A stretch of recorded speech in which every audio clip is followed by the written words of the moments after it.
Only a few of us get to use a chainsaw in real life, and almost none of us get to use that chainsaw to cut our friends, relatives, and coworkers in half. The designers and creators of Gears of War 2 have some multiplayer tips for Gears of War's multiplayer game modes.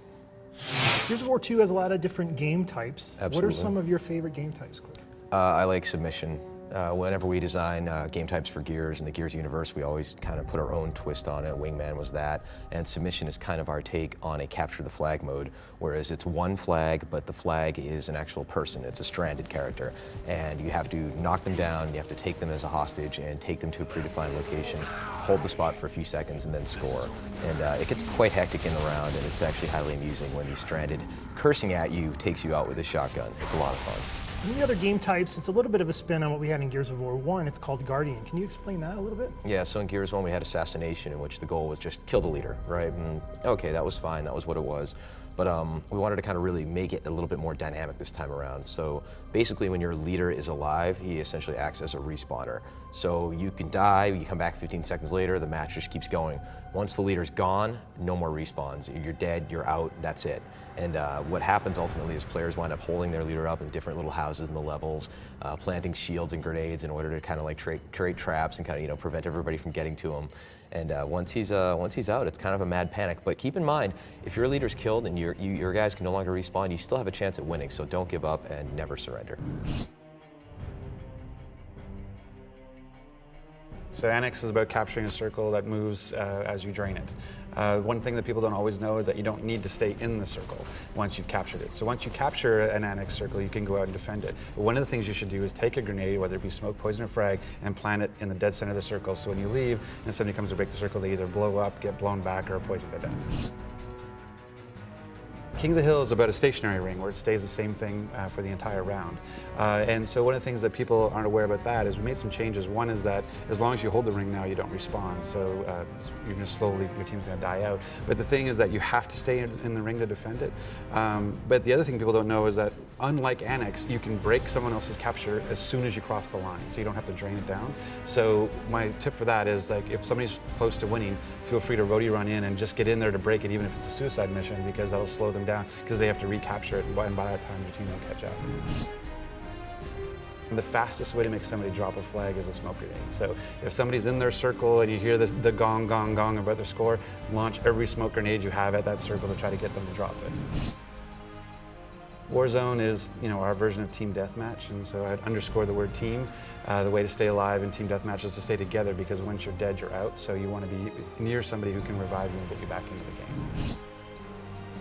Execution is a variant on Warzone. It's basically team deathmatch, but you have to finish somebody up close. So, that puts a lot more emphasis on things like exploding grenades, doing boom shots, or long shot sniper headshots. So, that's the big thing about people don't always get about execution, is that either it's a long range one shot kill, or you literally have to be able to touch them to finish them off.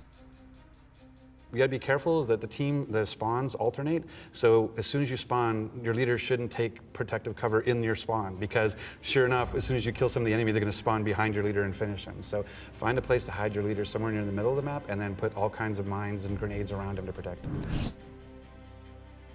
Wingman is a balance between aggression and you have to survive, but you also have to kill people to win. So you kind of want to hang back on the first 10, 20 seconds, because when you have 5 teams all rushing part of the map, it's pure carnage, and you're going to get shot and flanked by 4 different directions. So if you hang back a little bit, let sort of the first couple people die, then you sort of rush out and you clean up the rest. You're a vulture. Basically, that's the way to do it. Who is Horde Mode for and why? Horde Mode's for anybody who likes to have fun.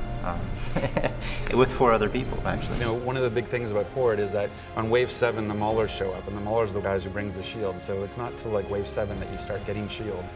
But once you get a shield, you treasure them, and the whole goal is that once you get that shield, you want to carry it for the next 43 rounds. And so you have to be really careful, because in between each round, it cleans up all the weapons. So anything that's been planted or dropped on the ground goes away. So you have to run and grab your shield and then replant it so it doesn't disappear. And so you just got to carry those forward. Has anyone beaten Wave 50 without... Well, I think he got close on casual. On casual, yeah, I took 4 press guys to 47.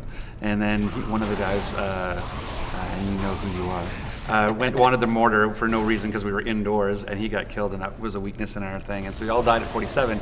We were able to restart the wave, continue from 47 when we got to 50 the next, after that. But On Insane, we all sat down to try Insane, and we got to 10, but we didn't get past 10. Because once the blood mounts came, it was all over. Yeah, it was a blood drive, right? People just do this like run at people rolling shotgun, run at people rolling shotgun, and we're like, that's not the game we designed. I mean, you should have to earn your flanks. You should have to basically sneak around the person. If you sneak up on somebody and stick a shotgun in the back of the head, cool, good for you, congratulations.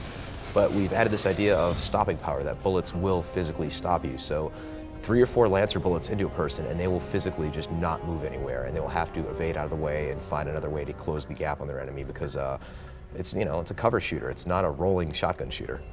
Do you have any specific weapons that are some of your favorites in Gears of War 2? I'm all about the Melcher. And why is that? It's just, I am madly in love with this weapon. It's so agonizing to get that when you finally actually acquire it and you manage to mount it on cover and you get that thing going, it just chews through your enemies like a hot knife through butter. It just turns them into itty bitty bits of goo, and then you can use it to have a really nice victory garden.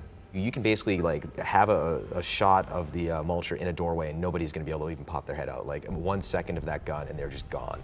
So you know, try and blind fire a smoke grenade, try and throw a regular grenade, try and just, you know, do whatever you can to kind of get up to me and take me out, because I'm going to be cutting you into bitty bits, tiny bits, little bits.